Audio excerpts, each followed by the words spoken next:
So আজি আমি discuss কৰিম characteristic compressive strengthৰ ওপৰত.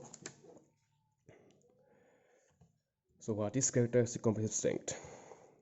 Characteristic compressive strength of concrete is that value of strength below which not more than 5% results are expected to fall. So এইটোৰ বিষয়ে আমি আজি ডিটেইলছত ডিসকাস কৰিম. So what is characteristic compressive strength? By definition এইটোত কি কোৱা গৈছে যে it is the strength below which not more than 5% results are expected to fall. Suppose for example আমি ধৰিলো যে M20 কনক্ৰিটৰ কাৰণে আমি strength উলিয়াম. So তাৰ কাৰণে যদি আমি 100টা স্যাম্পল যদি আমি বনাও, suppose 100টা টেষ্ট কিউব বনাইছো কনক্ৰিট কিউব যেটো আমি বনাও 150 by 150 by 150 mm ৰ কিউব যেটো বনাও সেই টেষ্টটোৰ কাৰণে আমি 100টা টেষ্ট স্যাম্পল লৈছো. suppose সেই 100টাৰ ভিতৰত only by this definition only এই 5টা কিউবহে আমাৰ এই ষ্ট্ৰেংথৰ তলত which যাক আমি কৈছো যে characteristic compressive strength. only 5টা কিউবহে আমাৰ এই ষ্ট্ৰেংথৰ তলত পৰিব. means 20ৰ তলত only 5টা কিউবহে থাকিব. বাকি 95% যদি আমি 100টা ধৰিছিলো 95টা কিউব আমাৰ above this value থাকিব. and that value is called characteristic compressive strength. so ইয়াৰ কাৰণে আমাৰ IS code normal distribution curve টোৰ থ্ৰুৰেও বুজাইছে এইটো আমাৰ মেথছত পোৱা যায়. so according to this curve এইটোক আমাৰ normal distribution curve বুলি কোৱা হয়. normal distribution curve আমাৰ y axis থাকিব number of cubes আৰু এইফালে থাকিব compressive strength along x axis.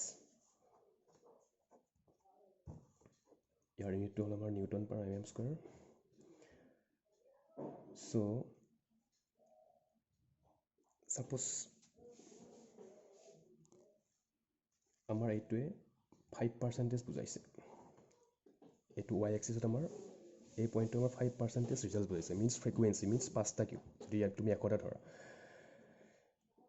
এই 5টা কিউবহে আমাৰ এইটো ষ্ট্ৰেংথৰ আমাৰ x axisত আমাৰ compressive strength আছিলে. এইটো ষ্ট্ৰেংথ suppose x আছিলে. আমাৰ এইখিনি ৰিজাল্টহে আমাৰ only 5% ৰিজাল্টহে আমাৰ এই ষ্ট্ৰেংথৰ লেফ্টত থাকিব. এই কাৰ্ভটো normal distribution curve means only 5টা কিউবহে আমাৰ ফেইল হ'ব. বাকি 95% আমাৰ এইফালে থাকিব to the right side of this strength. আৰু এই ষ্ট্ৰেংথটোকে আমি কি বুলি কওঁ characteristic compressive strength. This is called characteristic compressive strength. এতিয়া আমি আকৌ এবাৰ ৰিভিজন দি দিওঁ. What is characteristic compressive strength? It is the strength below which not more than 5% results are expected to fall. যদি আমি 100টা কিউব টেষ্ট কৰিছিলো তাৰ only 5টা কিউবহে আমাৰ সেইটো ষ্ট্ৰেংথৰ তলত থাকিব. আৰু সেই ষ্ট্ৰেংথটোকে আমি কি বুলি ক'ম characteristic compressive strength. এতিয়া আমি আহিম বাকি 95%ৰ ষ্ট্ৰেংথটো কি হ'ব. সাপোজ আমাৰ এইটো মানে কিমান থাকিব আমাৰ সাপোজ এইটো আছিলে x along this আমাৰ compressive strength. ইয়াত সাপোজ আমাৰ number of cubes along y axis along x axis compressive strength Newton per mm square. বাকি 95% আমাৰ right side থাকিব to the right side of the characteristic compressive strength. আৰু only 5% আমাৰ লেফ্টত থাকিব means এতিয়া এইটো 95%টো আমাৰ কিমান হ'ব মিনছ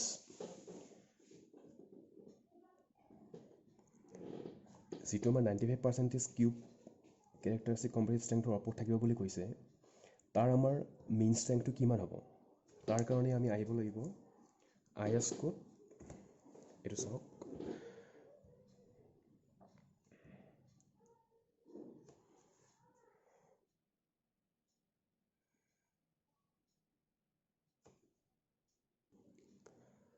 তাৰ কাৰণে আমি চাব লাগিব IS তোমালোকে এইটো ইম্পৰ্টেণ্ট কোড হয় IS 102622009 This code is so much important for concrete technology class. It is the concrete mix proportioning guidelines. আমি concrete mix design যেতিয়া কৰিম আমি এইখন code follow কৰিব লাগিব IS চাই লোৱা IS 102622009 and everybody should have this code if you are a civil engineering student and if you are interested in concrete technology class then you should go through this code in details আমি এইখন code next ক্লাছত discuss কৰিম কেনেকৈ mix design কৰিব লাগে first আমি characteristic কম্প্ৰেছিভ strength target মিন strength কি হয় আমি এইটো চাম এতিয়া মই কৈ আছিলোঁ দেখা পাই আছে চাগে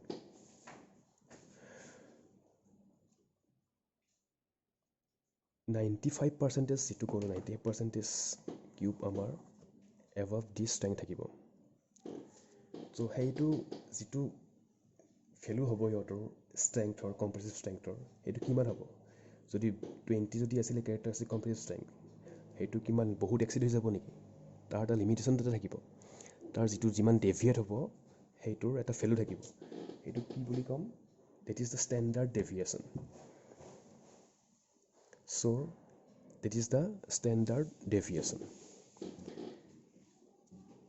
so it depends upon the grade of concrete তোমার standard deviation M10 M20 M30 M40 M45 সবৰ কাৰণে বেলেগ বেলেগ হয় তাৰ কাৰণে আমাৰ IS কোডত IS 102622009 আমাৰ এখন টেবুল এখন আছে from that table we have to find out the standard deviation value of the grade আৰু এতিয়া আমাৰ টাৰ্গেট ষ্ট্ৰেংথ অফ মিক্স প্ৰপৰশ্যনিং আমি এতিয়া এইটো টপিকৰে আহিম অফ IS কোড 10262 ইয়াত কৈছে F-CK is equal to FCK plus 1.65 into S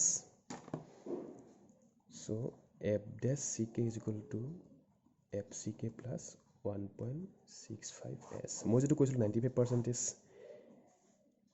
cube 95 take sample to result to above characteristic compressive strength থাকিব কিমান থাকিব 1.65 into S so 95% sampleৰ value to compressive strengthৰ value to কিমান হ'ব 1.65 S X plus 1.65 S X is the characteristic compressive strength ইয়াতকৈ আমাৰ 1.65 S বেছি হ'ব and this will be called the target mean strength this will be called target mean strength so target mean strength তোমালোকে দেখা পাইছে ইয়াতে in according to IS code 102622009 target mean strength equal to FCK plus 1.65 S F-CK is equal to target mean compressive strength at 28 days আমি সদায় 28 days আমি compressive strength to উলিয়াও কিউবৰ next FCK is equal to characteristic compressive strength at 28 days এইটো আমি যেটো পঢ়িলো এতিয়া and S is the standard deviation in Newton per mm square so আমি target mean strength কিয় উলিয়াব লাগে মেইনলি আমাৰটো মাইণ্ডত কোৱেশ্চনটো আহিব পাৰে যে characteristic compressive strength টো আছে আমাৰ লগত আমি এইটো target mean strength কিয় উলিয়াব লাগে according to কোডৰ মতে আমি target mean strength টো আমি উলিয়াব লাগিব বিকজ কিয় আমি যেতিয়া কনক্ৰিট কিউব টেষ্ট কৰোঁ এইটো আমি মেনুৱেলি কৰা যায় মেইনলি নাম্বাৰ 1 পইণ্ট নাম্বাৰ আমি মেনুৱেলি কৰোঁ মেনুৱেলি আমি কিউবটো বনাওঁ তাৰ কাৰণে আমাৰ হিউমেন এৰাৰটো থাকিবই which is called a poor workmanship আমাৰ হেণ্ডলিং কৰোঁতে বা বনাওঁতে অলপ ইফাল সিফাল থাকিবই ডেভিয়েশ্যন হ'বই বা ভেৰিয়েবিলিটি অফ মেটেৰিয়েল নেক্সট আছে তোমাৰ ভেৰিয়েবিলিটি অফ মেটেৰিয়েল তোমাৰ মেটেৰিয়েল যিটো আমি মেটেৰিয়েল ইউজ কৰিম সেইটো মেটেৰিয়েল কেতিয়াবা স্পেচিফিক গ্ৰেভিটি বা যিকোনো ধৰণৰ প্ৰপাৰ্টিজ ৱাটাৰ এবজৰ্পশ্যন কেপাচিটি বা এনি কাইণ্ড অফ তোমাৰ প্ৰপাৰ্টিজ তোমাৰ চেঞ্জ হ'ব পাৰে ভেৰিয়েশ্যন থাকিব পাৰে ডেটছ ৱাই আমাৰ যিটো ষ্ট্ৰেংথ উলিয়াম ছাপ'জ আমাৰ M20 ওলাব লাগে সেই M20ৰ পৰা অলপ ইফাল সিফাল হ'ব মিনছ ডেভিয়েট হ'ব and that deviation depends upon the grade it is called standard deviation আৰু সেইটোক আমি কি বুলি কওঁ ষ্টেণ্ডাৰ্ড ডেভিয়েশ্যন সেইটো হ'ল তোমাৰ S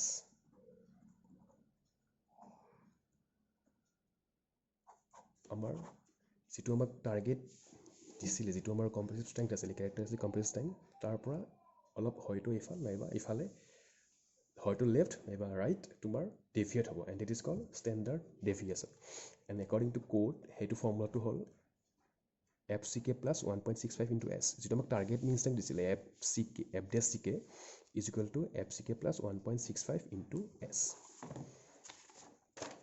so this is the target mean strength আৰু characteristic compressive strength এতিয়া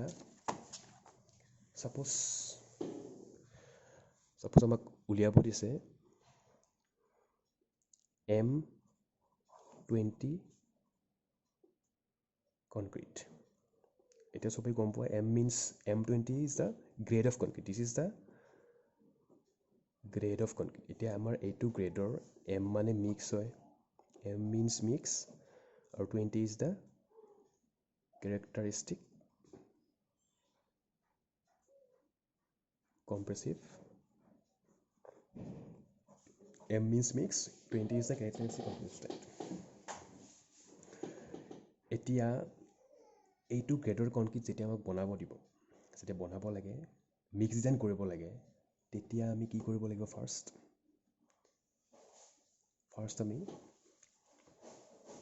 একৰ্ডিং টু কোড আমি এটা টাৰ্গেট মিন ষ্ট্ৰেংথটো উলিয়াব লাগিব ইয়াৰ টাৰ্গেট মিন ষ্ট্ৰেংথটো কিমান আছিলে FCK plus 1.65 into S so this is the target mean strength আমাক যদিও M20 যদিও বনাব দিছে আমি কিমান according to code according to IS code 10262 আমি target mean strength ধৰিব লাগিব FCK is equal to FCK plus 1.65 into S মানে যদিও আমাক আমি বনাব লাগে M20 but we have to make a target of FCK is equal to FCK plus 1.65 S suppose এটা সৰু example এটা suppose এটা party তুমি invite কৰিছা 20 জন মানুহ so তুমি 20 জন মানুহৰ কাৰণে বনাবা আনে অলপ বেছি মানুহৰ কাৰণে ধৰি পেলাই বনাবা টাৰ্গেটটো কিমান ৰাখিবা তুমি so this is the target mean strength তুমি 20 দিয়া আছিলে আমাক FCK so 20 ত কৰি obviously আমি অলপ বেছি ধৰিব লাগিব হয় নহয়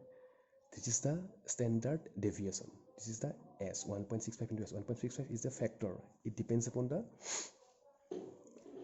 material এতিয়া target mean strength will be FCK plus 1.65 into S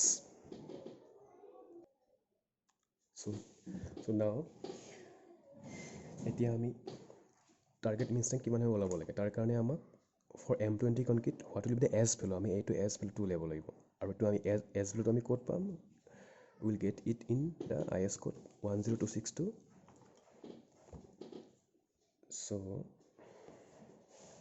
so this is the table number 1 page number 2 table number 1